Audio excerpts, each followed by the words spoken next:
lost media. It's one of my favorite things to research on the internet. If you don't know what it is, basically, let's say there is this thing that airs on TV, and many, many years go by, and someone asks, hey, has anyone seen this? And people say, oh, I remember that. And they go on a big search to find it, and it is uncovered. And it's really, really cool to see the search effort and all the things you can find. And today, we're going to be talking about some pieces of Senpai lost media. So, let us begin with lost media, piece number 1, which is something I actually helped out with. So, the date is July 15th, 2016. I posted on the Tallest Man forum, has anyone seen any Senpai color footage or photos? Because until that point, all we had was black and white. And someone posted a colorized picture, which is not the same thing. Okay. But those were very expensive in the 30s, so I didn't have much hope, but I kept it out. I searched and searched, and nothing came up of it. A year went by, there was still nothing. But then, on September 26, 2017, Warnie Moulton posted that he won a reel at an auction of Senpai color footage. I could not believe it, and he posted it. It was a dream come true. There was Senpai in full living color. It was really, really awesome. It was him in the late 30s on tour. And since then, we've actually gotten quite a few pieces of color footage, which is very, very special. I am so glad to see him as people saw him in the 30s because everything was not black and white. And this actually brings me to our next piece, which is color photographs. So, there's this guy named Steve Cox who wrote a book about the Munchkins from the Wizard of Oz movie, and in 2011, he started writing a coffee table book all about Senpai, and there are pictures of it and all this jazz. It's really cool. But unfortunately, it has not been heard of since 2016. He's supposedly still writing it, and I guess there's like rights and stuff for the photos, but he revealed that the only color photos of Senpai from 1940 are in the book, and I really hope that he releases it soon, although it's been like 15 years, so I don't know, he's still working on it, but hopefully someday we will get to see this piece of history, because we have never had photographs of him, just footage. And so now we come to number 3. This is radio. So Senpai actually did a lot of radio interviews in the late 30s, but unfortunately it was kind of tough to preserve that stuff, so only a couple have been found. The first one was a radio interview from April 1937, and it was the Postal Telegraph Theater Guide. And this was on the Alton Voices of the Riverbend CD, preserved from a silver record, like a vinyl record, which is really, really cool. The second one was Ripley's Believe It or Not. For a long time, the only piece of media we had from this was from this, like, TV segment. As you can hear in this excerpt from a rare radio interview he gave to Robert Ripley, he also had a sense of humor about his size. Believe it or not. Tonight I'm going to try to top you. I'm going to show you the biggest human being that ever walked the earth, Robert Wadlow. Thank you, Mr. Ripley.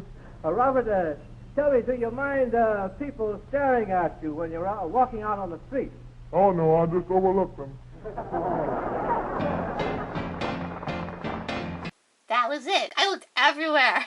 I exhausted all the resources I had on the internet, and it wouldn't be until May 12th, 2021, when Ripley's themselves posted the full interview. It was so awesome to hear, and I cut it out of the video, and I posted just that with the transcript on my YouTube channel. So I'm very thankful to have the 2 radio interviews that are still out there. There might be some, who knows? You just had to look up in your attic for some film, like reels, or maybe even little strips of film, because that is how people have found photographs of Senpai. They dig through their attics, they find pictures, they find film, and they post it online. I just a few days ago found this long lost photo of Robert with my great aunt, Bernice. She was his high school art teacher. So I'm really glad that all this stuff is still out there. You just have to find it. And there is this one thing that is much more recent. It is from the Robert Wadlow, The Unique Life of the Boy Who Became the World's Tallest Man book by Jennifer Phillips. And in the back here, she has these other sources you can read about Senpai. And the one here is Botton's Mary Kay, Stand Tall, a story of Robert P. Wadlow from 1992. So I have heard of all these other books here, but not this one. I had no clue what this was. I could not find much about it, and it would be a total mystery until February 26, 2024, when this eBay listing came up, and it was the book. I could not believe it, and it's actually, well, kind of interesting, because he has brown hair for one thing, and the girls are supposed to be from the 30s, but they look very, very 90s. I can tell this was published in 1992, and it's actually this kind of, not funny, but kind of weird, because on one page it says, what special treat did he most like to eat? Oh, that's easy, it's ice cream. And on the opposite page it says, and though the young lad didn't seem to be sad, deep inside him, the heart of the child was afraid. Wow, okay, that is two very different things. But unfortunately, I did not buy the book. It sold out too fast, but I'm very glad to have all of these pictures preserved of Senpai literary history. And that brings us to our next thing. So I found this newspaper article that talked about Senpai doing an ad for Valspar paint and furniture coatings, and it was him pouring tea. I was like, wow, I have not seen that. The only things I've seen about Valspar is him in front of this very narrow house and painting it. So I looked and looked and looked. I could not find this tea thing anywhere. So it was very sad. But one day on newspapers.com, I looked at the most recent things that uploaded on there. And in July 2025, I found this ad. I could not believe it. It was here, finally. So there it is in all its glory. I'm very glad they were able to uncover this and find it for us. And here is the name of the paper that it was from. I forgot to put that in my notes. But it's really cool to see the ad that I've wondered about for so many years. It was real. And now we come to another piece of newspaper history.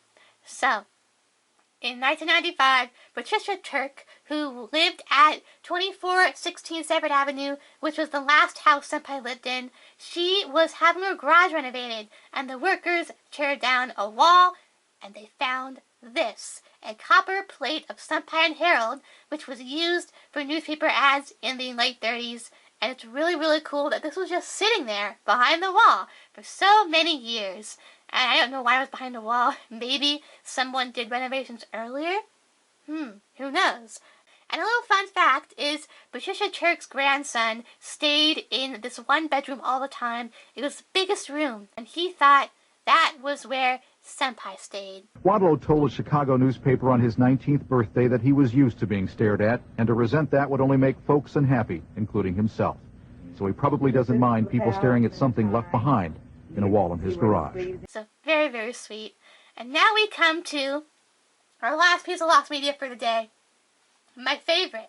So, there is this booklet called Looking Back and Up. I had seen photos of it many times, seen it on eBay. It was always too expensive to buy. And for 2 whole years, I tried in vain to get this booklet.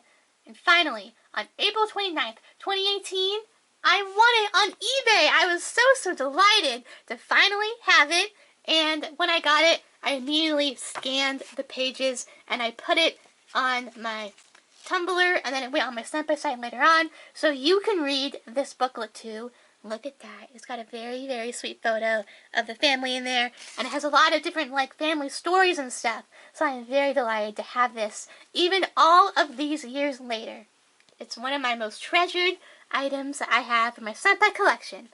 And that is all the lost media I have for you guys today. Oh, wait a minute. Bonus, I forgot.